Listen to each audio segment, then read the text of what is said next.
This piece is called Yesterday is Not Alive.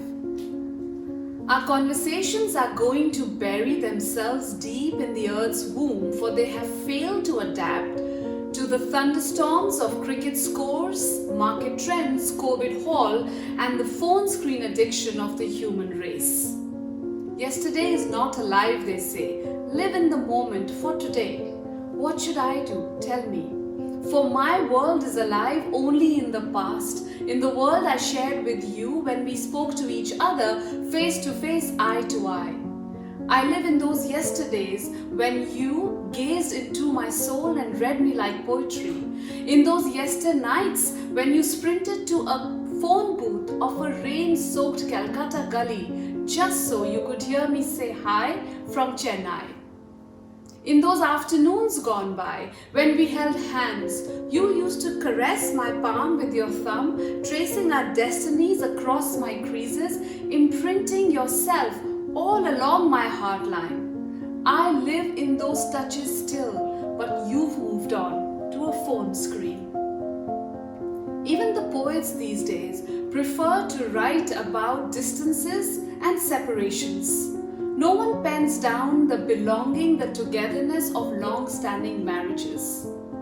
I sometimes wonder if these poets prefer to carry on alone for the sake of their poetry, sacrificing companionship on the altar of rhymes just so they can continue reciting sonnets of viraha and longing. Imagine if the one they pine for in their lines starts living with them one day, dwelling in their dusks, dawns and nights, but brings a phone along for updates and company.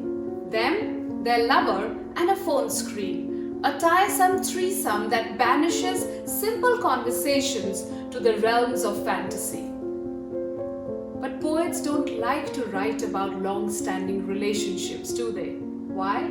Well, there is no drama, no pining, no moon to gaze at, no clouds to fill the sky.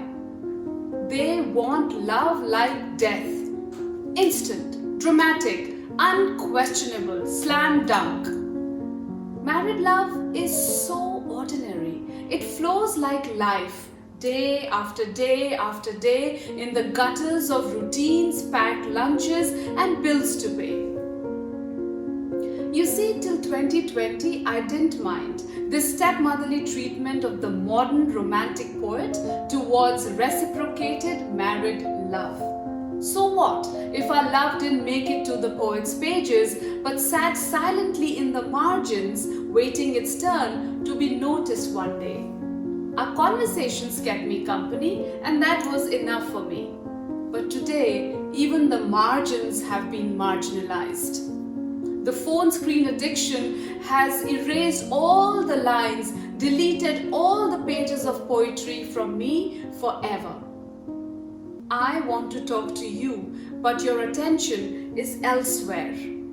The words surge inside and seek you, but you're not ready to receive them.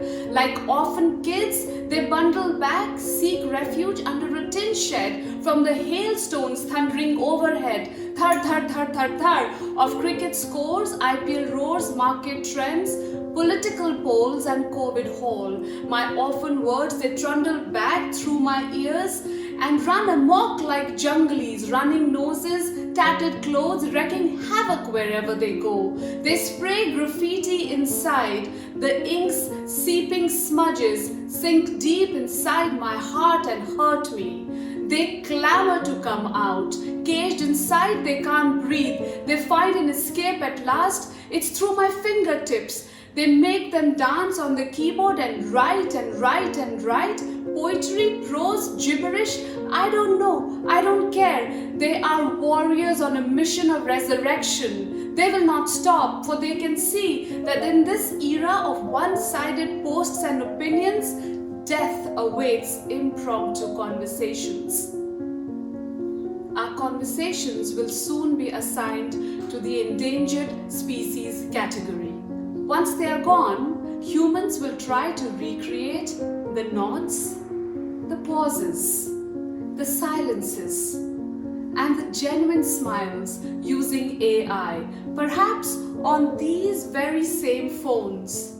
They will curate our conversations and upload them on virtual museums, where our children and then theirs in the future will log on and see how you and I could sit together for hours and talk, tease, taunt, agree and disagree without using any phones or technology. The margins have blurred. Love is death. Love is life. But love needs words to survive. I live in my past and bring my yesterdays alive. Perhaps when our conversations are truly buried and gone, these poets will pen down a few lines about how these simple exchanges were guillotined during COVID times. We will read, share and subscribe to their poetry and even call it sublime, sitting next to each other, bound by love, by long-lasting married love. But your hands will hold a phone and your eyes will not be able to seek mine. We will come alive in our yesterdays in the future in someone else's lines. We will come alive in our yesterdays in the future in someone else's lines. Thank you.